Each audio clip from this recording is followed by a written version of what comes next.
and welcome to the podcast of Gem State Substack. I'm your host, Brian Ullman. Make sure to subscribe at gemstate.substack.com, where free subscribers get 2 to 3 posts a week, and paid subscribers get something nearly every day, plus early access to videos and podcasts like this one. You can find me on Twitter at GemStateBrian. I recently watched a really interesting stream by Auron MacIntyre and the hosts of the Good Ol' Boys podcast, where they discussed the idea that there have been 5 American republics, rather than the one that most of us remember from grade school history. They were basing that off the writings of Curtis Yarvin, aka Mencius Moldbug, who wrote Neo-Reactionary Political Philosophy in the mid-2000s. I'll link the video in the show notes because it is worth your time. You see, the story that we all learned in school is that our founding fathers wrote the U.S. Constitution in response to the failure of the Articles of Confederation to handle the post-revolutionary situation. The 13 colonies ratified the Constitution, George Washington was elected our first president, and that was the creation of the very government that we still have to this day. According to this narrative, the United States as a country is actually far older than nations such as France, Germany, Italy, or Japan, each of which has created new governments in the past century. France is an interesting example. We think of France as a very old country, dating back to the Middle Ages, but their current government has only been in place since 1958.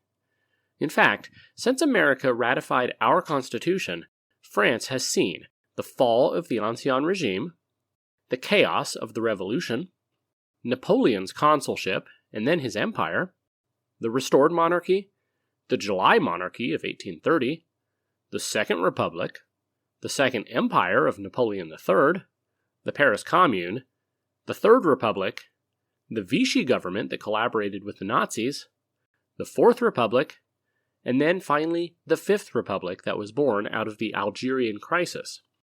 The Fifth Republic is currently in place today. Each of these successive governments have very clear moments of demarcation between them, which makes it easy to distinguish one from the other. I argue, and both Auron MacIntyre and Mencius Moldbug argue, that the United States has seen a series of governments that are just as different, but the lines between them are much more vague than in the French example. Before looking at American history, let's look at another example. The Roman Republic and the Roman Empire are really 2 separate things, right? But where do you draw the line between the two? Was it when Caesar crossed the Rubicon? Was it when Octavian was named Augustus by the Senate? Maybe, but the Senate continued to operate for centuries after that, electing consuls and going through the motions of ruling a republic.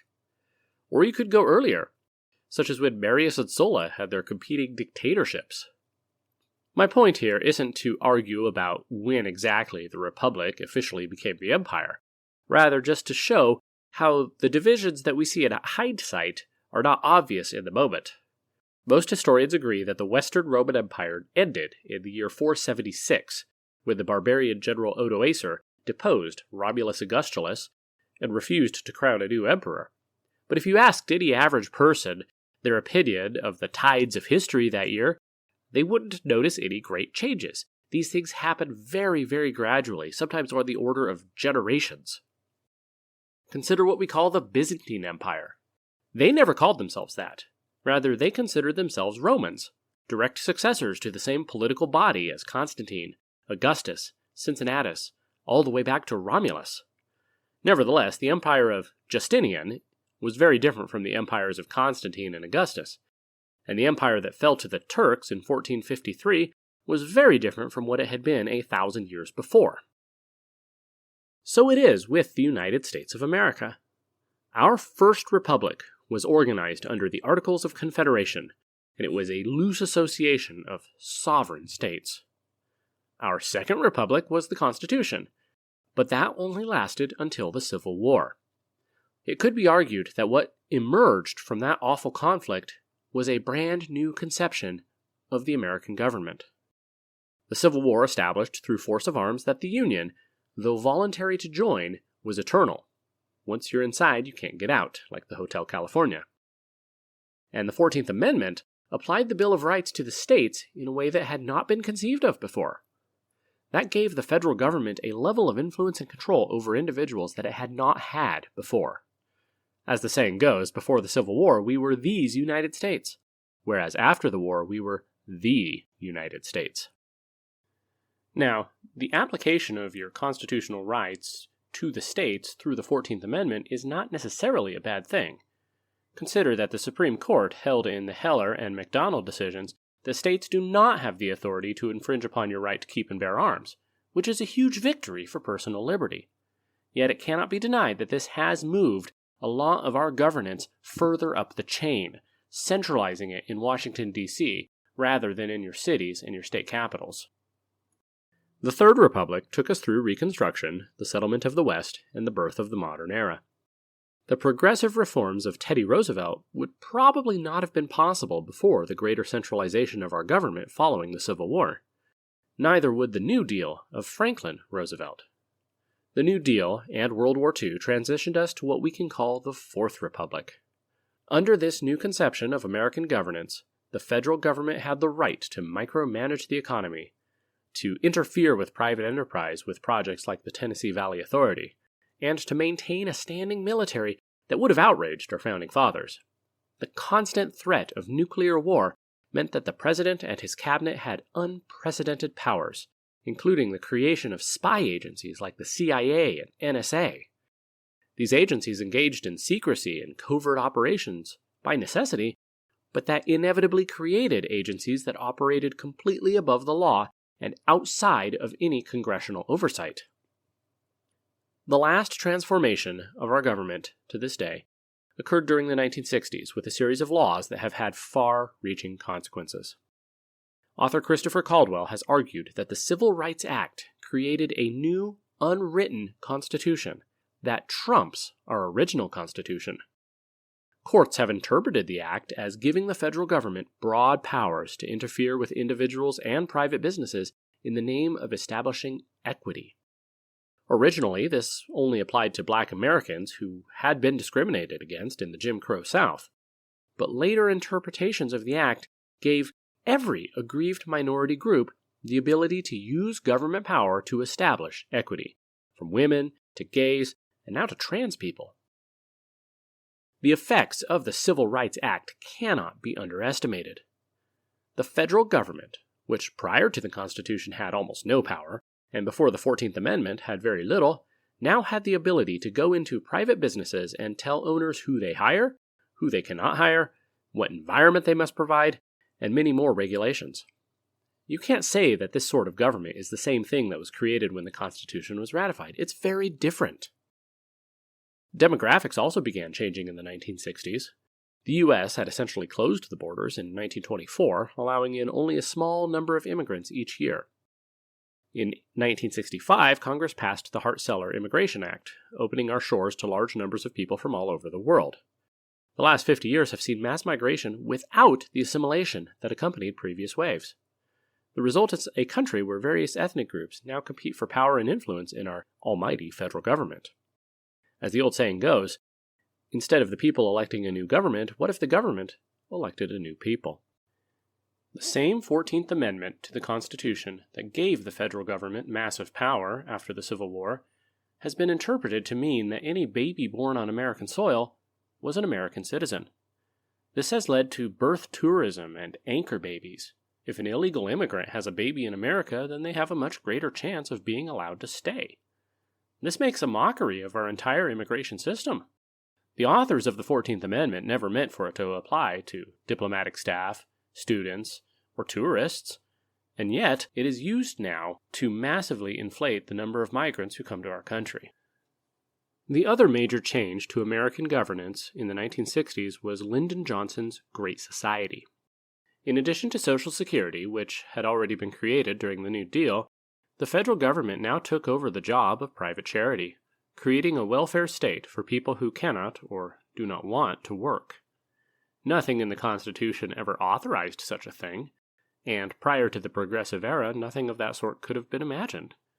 Yet here we are, and any suggestion that the government should cut back on entitlements is met with hostility from both the left and the right. We have been living in this Fifth Republic since the 1960s, but it is starting to wear thin. Our country is fraying at the seams, with lawlessness and riots basically unchecked. Federal agencies have been weaponized against the American people. Our national debt is skyrocketing beyond belief. And endless foreign wars continue to sap our blood and treasure. Surely we're on the verge of a restoration to the real America, however you might define it, right? Perhaps not. If you look at each evolution of America, we always move toward more centralization. Each successive change to our government results in a federal government, a federal state that is more powerful than before. Unless we find a way to reverse course, I fear that the Sixth American Republic will be an extremely centralized, globalist, technocratic, totalitarian tyranny. You can expect the Sixth Republic to involve more power given to NGOs, more authority given to international agreements. Think 15-minute cities, the World Health Organization, or the Critical Areas Trespass Bill that was defeated here in Idaho last year. The question is, can that be stopped? I think we have to start looking at our current situation as similar to the Revolutionary era of the mid-1700s. Our founding fathers faced opposition from a powerful centralized state in London that usurped their own natural rights and overrode their local governments. Their resistance eventually required force of arms, but for 2 decades, they fought using words and rhetoric, and that's what we're going to have to do. We need to start having some serious conversations here in Idaho about how to detach ourselves from an increasingly corrupt and totalitarian federal government. The feds own more than half of the land in our state. We need to take that back. The feds supply nearly half our state budget. We need to excise that, even if it means a temporary cut in services or maybe even a rise in taxes. I personally would rather pay a little bit more in state taxes if it meant we weren't dependent on the federal government and under their regulatory thumb. The feds use our own tax dollars to buy our compliance with rules and regulations that are entirely outside their constitutional purview. Those rules now extend to forcing elementary schools to covertly transition your children without parental consent. As much as we might hope for the federal government to simply collapse under its own weight, it's entirely likely that it just continues chugging along as communist China or as the USSR did for 3/4 of a century. In that case, we must be ready to protect the natural rights of Idahoans no matter what the feds say. We must be prepared for an uncertain and unpredictable future, which means having conversations now about things like Greater Idaho, for example. Just because our borders have been stable for 100 or 200 years doesn't mean they'll stay that way forever. We shouldn't be rash, but we should be ready. Most of all, we need to let go of the idea that our nation has always been the same since the Declaration of Independence. It has evolved. It has changed. It has been altered by leaders who took advantage of crises to implement their vision of what America should be. Most of those changes coincided with so-called fourth turnings, those moments in history where the existing social order is upended in favor of something new. Each of those moments occurred when our nation faced a crisis for which our Constitution had no answer. The Constitution did not have a solution to secession in 1861 or the Depression in 1933. And now consider the hits that just keep coming in the 21st century: the Great Recession, COVID, a military-industrial complex that desperately wants to keep its gravy train going, and a bureaucracy that is simply out of control. We must get back to the ideals of our founding fathers, who believed that the purpose of government is to protect the natural God-given rights of the people. They would be absolutely aghast to see state and federal governments with massive budgets and police powers that believed their mission was to take care of our every want and need. However, what we cannot do is go back in time. We can't simply wish ourselves back to the America of the Articles of Confederation or the First Republic of Washington, Jefferson, and Jackson. We can't even go back to the 50s or the 90s. We need new ideas that are based on timeless principles. And the first step is letting go of childish ideas about what our country is and has been. My name is Brian Allman, and this has been the podcast of the Gem State Substack. Head on over to gemstate.substack.com to subscribe for more. I'll see you next time.